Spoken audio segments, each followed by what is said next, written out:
છીએ દુકાને. તો કાલનો વરસાદ હતો, સાંજે વરસાદ ચાલુ હતો ને આવીને બધું સાફ કર્યો. ધોઈને પોતે જે અડધું કામ બાકી છે ગાંઠે નીકળવા મળ્યા છે. તો મેથીના લોટમાં બધું નખાઈ ગયું છે. હવે કમ્પ્લીટ થઈ જવા, ખાલી બાંધવાનો છે અને બાંધી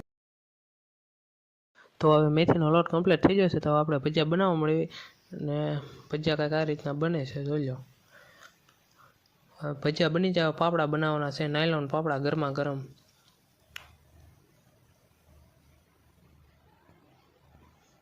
એના પાપડા કાંઈક આ રીતના નીકળે છે, જોઈ લો મિત્રો. પાપડા નીકળી જશે. હવે સમોસા બનાવવાના છે. હવે સમોસા અમે બનાવવા મળ્યા.